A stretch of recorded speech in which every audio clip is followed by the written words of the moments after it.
Um, well, during the halftime, we emphasized because we gave up 56 points, and now I think we gave up 60 plus points in the second half.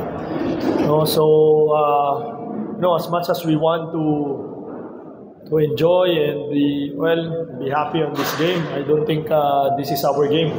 No, we gave up 119 points, which is really a bad defensive game for us.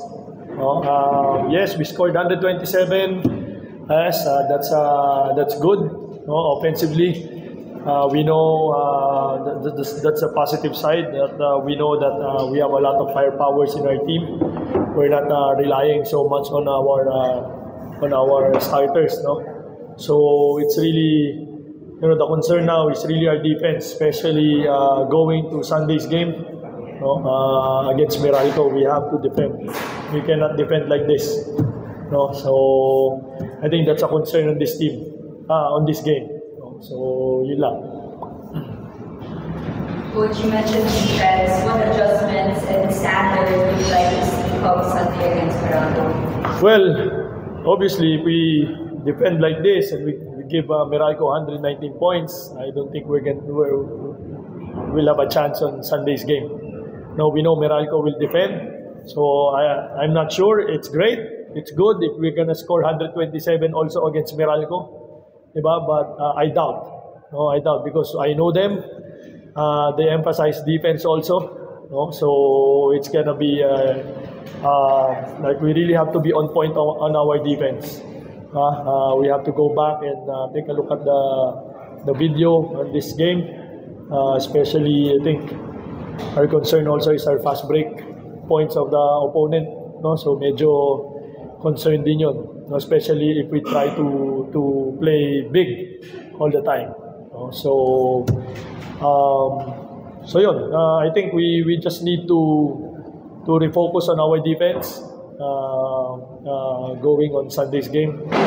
So again, I always emphasize sa team namin to play defense, because again, we're capable of scoring like this, 127, 100 plus points. This is not the concern.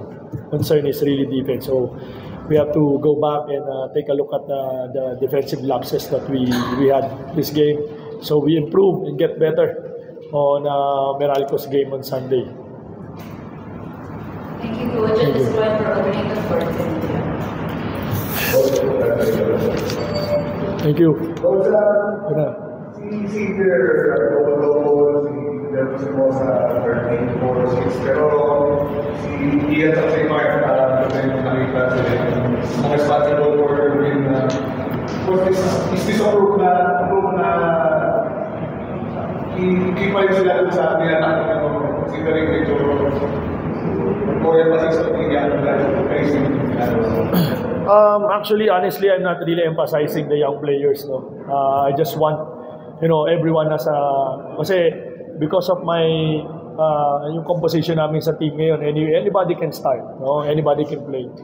I just want to have a combination, na so far na nag-work. No, I'm not really emphasizing mga bata muna and then, di ba? Tapos yung mga vets sa susunod na, no. There's a purpose kung bakit ganito yung combination na ginagawa namin as a coaching staff. No, again, vets are vets. No, whether they play 5 minutes, 10 minutes, 15 minutes, even 5 minutes, I know they will deliver, and I know they will play because they're vets already. No, and it's a good thing for us that the vets are showing us sa team namin, showing the young players that even though they're not starters or they're playing limited minutes, they're playing their hearts out. So it's a good sign for our team. Sa chemistry ng team namin, maganda yon. And moving forward, it will help us. No, it will help us. Doesn't matter if you're vet, doesn't matter if you're a younger player, you will have your opportunity. Yun ang gusto kong iparating sa mga players namin dito sa Magnolia. So it just happened now na nag-start ako ng mga bata, young players, but in the end, it's still, the combination will be the composition of the young and the vets. Because I have to take advantage my young players who can deliver, and at the same time my vets who are really seasoned and sanay na sa mga dikdikan. Diba? So, yun yung gusto kong gawin dito sa team na to. No? Para to get again, kasi second straight time kasi ng confidence. So, ano naman gusto naman sa plan na yun? Plan na yun na kami mo na-bench yung dalawa. Well, if they can play like that, coming off the bench, medyo advantage sa amin yun. No? And then the starters, you know, the young players will set the tone, and then the vets will increase the energy and setting the tone. Magkakaroon pa rin ng continuous momentum with our vets. Parang hindi bumababa yung level ng laro namin. The more coming off the bench, the more that they're increasing the level of the game. No? So I think that's an advantage for us. Hopefully, magtuloy-tuloy. Well, in like rebounding wise as well as defense, it's all about how you load it over the rebounds, especially with tight I think I was just the beneficiary of the ball, you know, coming to me, but my teammates are boxing out, people are hitting bodies, so a lot of those were uncontested. So, I mean, I think just as a team, we want to make sure that they're only getting one shot. And so, especially because we didn't do a great job rebounding against Ginebra, so we wanted to make sure that we won the rebounding battle tonight, which we did, but not by as much as we would like to. But yeah. Coach LA is talking about defense. You all were a defensive player of the year last season. Is it a challenge for you to come up with a better defensive player against Ronaldo? Yeah, I mean, I think our defense was, like Coach said, it was lacking on the team's part, on my part. I think we all need to be better, especially going into a game against Morocco.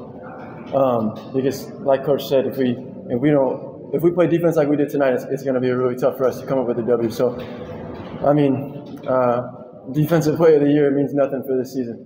So it's about proving it every night for myself, for our team, and hopefully we can bounce back on that side of the floor on Sunday. Coach, si Russell Scott, hindi maganda yung kanina, nagawa ko talk about little about you know, just like what I've said a while ago, no, katulad ng sabi ko, I always tell the players that, you know, doesn't matter who will play in the floor. I want them to be ready all the time. No, I don't want our team to be parang nakikita lang ng team na they were relying only on our starters. No, I want a deeper bench as possible. No, just like tonight, it was Russell. Actually, last game it was Rafi Verano, who played limited minutes but had a really good, you know, contribution with our win last game. You know, it just showed that, you know, the players are ready to play, and that's what we want. You know, as much as possible, everyone should be ready and everyone should play the same way as starters are playing, the same way as the vets are playing. And if we do that, moving forward, I don't think I think we're gonna be in good shape. No, again, I told them I cannot promise that I'm gonna use them every game. No, the players. No, but every time I use them, they have to, you know, to focus on defense. Yun lang naman ang gusto ko sa kanilang gawin.